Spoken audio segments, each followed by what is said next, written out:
유신 독재 정권에 맞서 교회가 민주화와 인권 운동에 나선 지 올해로 50년이 됐습니다.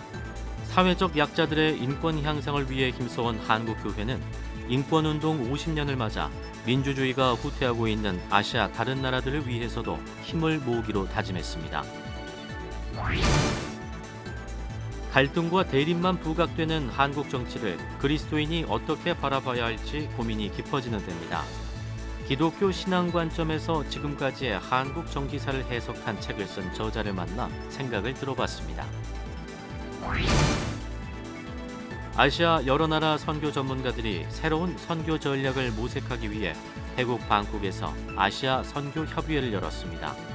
여러 어려움과 박해 속에서도 꾸준히 성장하고 있는 아시아 교회들의 선교 지도자들을 만나봤습니다. 전 세계 선교지 소식을 전하는 미션 리포트에선 전 세계 금융 중심지이면서 다양한 종교가 공존하고 있는 싱가포르에 대해 알아봅니다. 여러분 안녕하십니까? CBS 뉴스입니다. 유신 독재 정권에 맞서 우리 사회의 민주화와 인권 운동에 힘쓴 한국 기독교 교회협의회 인권센터가 설립 50주년을 맞았습니다. 명실상부한 국내 최초 인권기관으로서 국내 사회적 약자들의 인권 향상에 힘써온 교회협의회 인권센터는 설립 50주년을 맞아 지난 경험을 바탕으로 민주주의가 후퇴하고 있는 아시아의 인권 회복을 위해 적극 나서기로 했습니다. 송주열 기자의 보도입니다.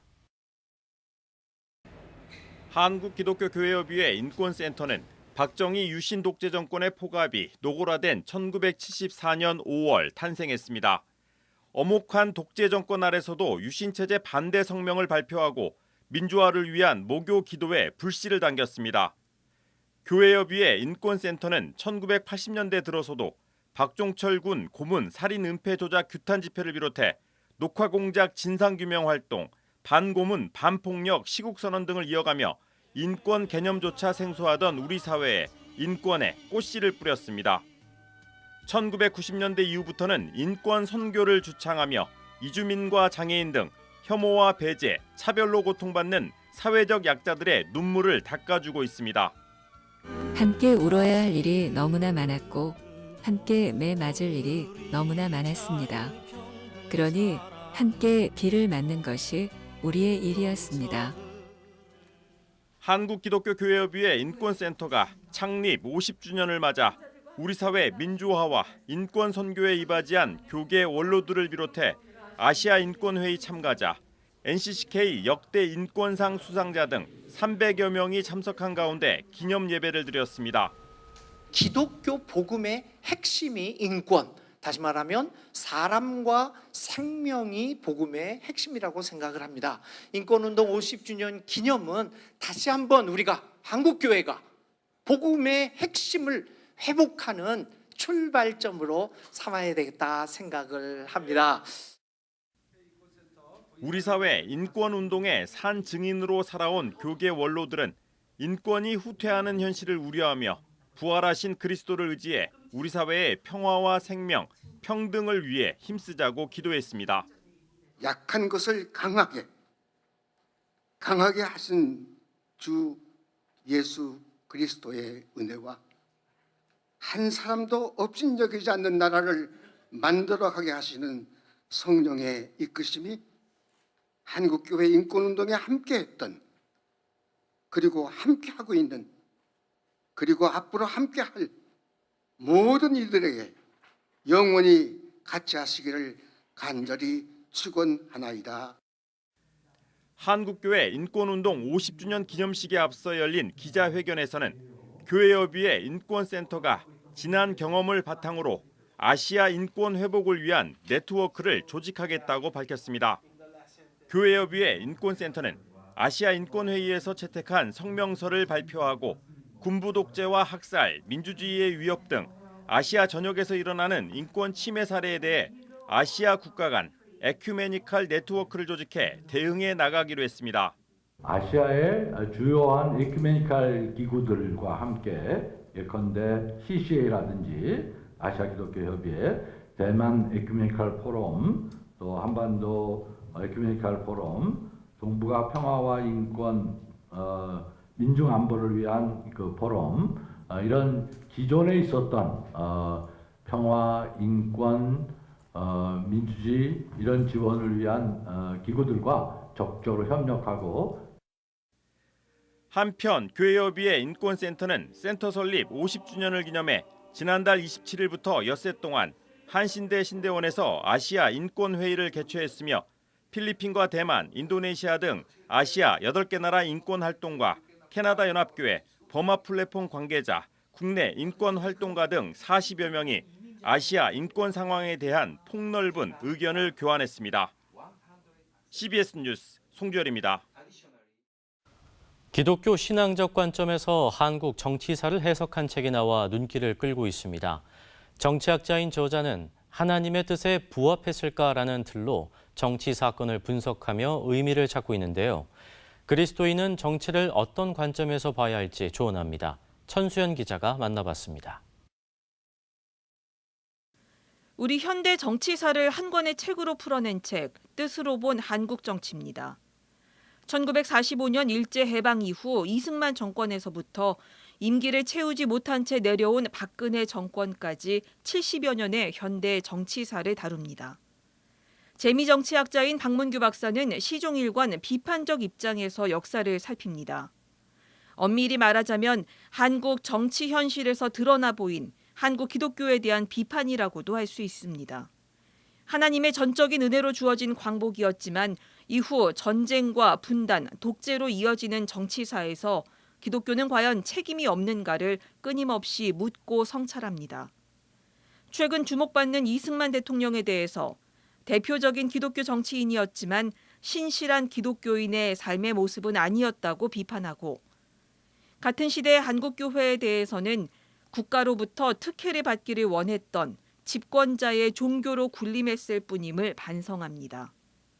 박문규 박사는 50여 년 정치학을 공부했지만 사회과학으로는 세상이 나아가야 할 길에 대한 해법을 찾기 어려웠다면서 하나님의 구속사적 관점에서 정치와 역사를 해석하고 미래를 제시하고자 했다고 밝혔습니다. 하나님이 우리 민족이 어떻게 가야 되는가 하는 것을 하나님이 가르쳐 주시지 않을 것인가. 그것은 그러니까는 성경의 문자가 아니라 성경이 갖고 있는 정신이 그러니까는 더 중요한 것이 아닌가. 그래서 그 정신을 가지고 한국사를 좀 볼 수가 있었으면 좋겠다. 대부분의 서술이 비판적임에도 민주화와 산업화에 성공한 우리의 역사가 하나님의 은혜의 손길 때문이었다고 말하는 저자. 우리 역사의 방향이 분단된 민족 북한을 향해야 한다고 말했습니다.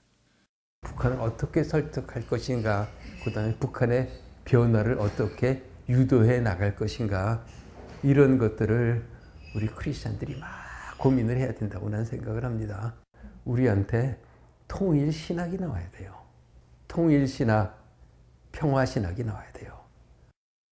저자는 이 책이 역사적 흐름을 따르지만 사실관계를 세세하게 서술하기보단 기독교인으로서 하나님의 뜻을 발견하고자 하는 개인적 탐색의 흔적이라면서 기독교인 한 사람 한 사람이 역사의 어제와 오늘을 통해 하나님의 음성을 들을 수 있기를 바란다고 덧붙였습니다.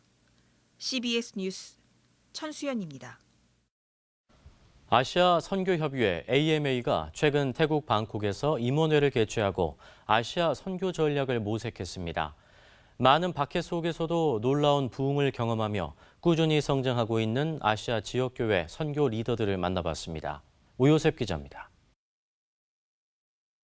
아시아 지역교회 선교 리더들이 한자리에 모여 아시아 선교를 향한 현지 교회의 주체적인 역할을 모색했습니다. 아시아 선교협의회 AMA는 지난 1973년 고 조동진 박사에 의해 태동했습니다. 조동진 박사는 서구 선교사 중심의 일방적인 선교를 넘어 현지 교회들이 동참하는 선교운동을 선구적으로 주창했지만 당시 서구 교회는 아시아 교회를 선교 파트너로 여기지 않았습니다. 이에 아시아 선교는 아시아 교회가 직접 하자는 취지 아래 AMA가 시작됐고, 현재 한국 세계선교협의회 KWMA를 비롯해 필리핀, 인도, 방글라데시, 태국 등 주요 아시아 국가 선교단체들이 함께하고 있습니다. 아시아교회 선교 리더들은 아시아 국가들은 저마다 다른 문화를 가지고 있지만 문화적 배경과 사고 체계에 공통점이 많다며 문화에 대한 존중과 이해를 바탕으로 한 선교를 강조했습니다. Asian churches has the strength to adjust and be flexible if they reach another culture. We have the same kind of love for our families and the environment, as well as because of animism and Buddhism, we respect environment, and therefore we respect also the culture of other Asian countries. 이들은 또 오늘날 아시아 기독교인의 수가 그 어느 때보다 많은 상황이지만 일부 국가에선 도리어 기독교에 대한 박해와 핍박이 더욱 거세지고 있다며 박해받는 교회에 대한 관심과 연대를 당부했습니다. 이어 전통적인 선교사의 모습 대신 이젠 다양한 직업을 가진 이들이 일상을 통해 복음을 전하는 새로운 선교가 필요하다고 강조했습니다. Now, though the persecution is increasing, the resistance to the gospel is increasing in some countries, but it is very significant, the passion to reach the entire world. Now it is no more a full-time conventional Christian workers or missionaries. The time has come that we should get involved as tent makers. The time has come that we should get involved in all kinds of professions. AMA 대표회장 강대응 선교사는 아시아 교회의 선교사 파송이 활발해졌지만 여전히 개교회 중심의 파송이 많다며 선교단체와 협의회 구성 등을 통해 각 나라의 선교운동이 더욱 효과적으로 진행될 수 있도록 힘쓰겠다고 밝혔습니다. 자국민 선교단체와 자국민의 선교단체 협의회를 만들어서 각 나라의 선교운동이 더욱더 효과적으로 진행될 수 있도록 하는 일을 의논하였습니다. 아시아 교회는 경제력이 약하기 때문에 서구 선교사님들과 같은 패턴의 힘에 의한 선교를 하기가 쉽지 않습니다. 전문적인 선교사들이 많이 나와야 되겠고 선교사 중심의 선교보다는 현지 교회와 연합해서 동역하는 쪽으로 한편 AMA는 3년마다 열리는 선교 컨벤션을 위해 준비위원회를 구성하고 오는 2026년 제15차 선교 컨벤션을 개최하기로 했습니다. 이번 선교 컨벤션에선 혁신, 남방구, 내부자, 리더십 등 핵심 키워드를 가지고 아시아 선교를 위한 구체적인 방안을 논의할 계획입니다. 태국 방콕에서 CBS 뉴스 오요셉입니다. 전 세계 선교지 소식을 전하는 미션 리포트. 오늘은 싱가포르로 가보겠습니다. 싱가포르는 전 세계 금융의 중심지로 잘 알려져 있는데요. 기독교를 비롯한 다양한 종교가 서로 공존하며 살아가고 있습니다. 하지만 아직 한국 교회와 싱가포르 교회와의 유대는 활발하지 않은데요. 선교를 위한 교류가 필요해 보입니다. 싱가포르의 이승재 선교사가 전해드립니다. 싱가포르는 말레이시아의 한 섬이었습니다. 그 말레이시아 정치 지도자였던 이광요, 여기 말로 리콴유가 독립을 해서 1965년에 세워진 나라고, 이 싱가포르의 위치 자체가 많은 선박들이 지나는 그런 아주 중요한 선박 교통의 요충지이기 때문에 그런 물류 산업과 금융 산업을 중심으로 발전해 온 나라입니다. 그리고 주요 교단들은 성공회와 감리교 교회를 중심으로 이미 복음이 처음부터 퍼졌던 나라고, 그 이후로 지식층, 부유층 학생들에게 복음이 펴져서 선교적 현황으로서는 굉장히 교회도 한 500여 개가 넘는 걸로 알고 있고 또 복음도 그렇게 퍼져 있는데 그래서 선교적으로는 희망이 있는 나라고, 다만 여기가 시작부터 말레이를 원주민으로 하고 중국계와 인도계 사람들이 이주해 온 나라이기 때문에 다문화, 다인종, 다종교의 사회이기 때문에 종교 간의 화합을 위해서 서로 다른 간의 포교나 전도나 이런 것은 금하고 있는 실정이기 때문에 선교의 열매를 얻기에는 어려움이 있지만 기존에 세워진 교회들을 통해서는 다양한 활동을 할 수 있습니다. 그러니까 노방전도 안 되고 축구전도 가까워 다니는 것 안 됩니다. 그러니까 원조, 세일교회의 원조가 싱가포르고 모든 싱가포르 교회가 세일교회의 교회 구조를 갖고 있습니다. 그래서 셀교회란 뭐냐면 가정으로 사람을 초청하는 겁니다. 가정에서 예배드리고 가정에서 나눔을 하면서 전도하는 타입. 그렇게 전도할 수밖에 없고 정부에서도 금, 토, 일 이 3일에는 밤 10시 혹은 11시까지는 집에서 찬양하고 하는 것을 허용하고 있어서 이 나라는 나서서 노방전도나 또 집을 다니면서 전도할 수는 없으나 이렇게 가정으로 초청해서 전도하는 나라가 싱가포르입니다. 일단 싱가포르는 행정 언어가 영어입니다. 그래서 다양한 회의와 또 국제적인 관계가 이루어지는 도시이기 때문에 저희들의 가장 약점이 뭐냐면 영어가 잘 안 된다는 거죠. 한국교회가 굉장히 영적인 파워가 있지만 세계 앞에 알려지지 않는 것은 언어적 제약 때문입니다. 그래서 싱가포르를 주목할 필요가 있는 것은 싱가포르는 호주교회의 영향을 많이 받았습니다. 그러면서도 영국이 약화되지만 같은 영연방 산하에 있기 때문에 이 영연방의 교회와 유대가 좋습니다. 특별히 네덜란드가 그래도 약간 보수적인 장로교 신학을 갖고 있기 때문에 심지어는 네덜란드의 교수님 혹은 신학교하고도 연대하는 걸 볼 때 우리나라가 동아시아에서는 굉장히 알려진 기독교의 세력이 있지만 이 동남아시아 부분에서는 전체 세계 선교를 위해서는 연대할 필요가 있다라는 생각이 듭니다. 그래서 영어권 지역이 현재는 미국과도 많이 연대하고 있고 미국, 영국, 호주 같은 영어를 사용하는 나라와는 싱가포르이 많은 교류를 하고 있고 많은 설교가 보통 여기서는 영어로 스피커라 그럽니다. 스피커가 웨스턴 사람들이 많습니다. 그래서 우리도 이제 그렇게 한국교회의 다양한 선교적 역량과 또 목회적 역량을 세계 앞에 내놓으려면 이런 영어권 나라들과 교류하면서 우리의 역량을 이렇게 쉐어링한 필요가 있는 그리고 그것을 할 수 있는 작지만 대표적인 이런 국제적인 도시인 싱가포르와 협력할 필요가 있다 이런 생각이 듭니다. 예, 이제 말씀드린 대로 싱가포르 교회가 가진 역량이 있습니다.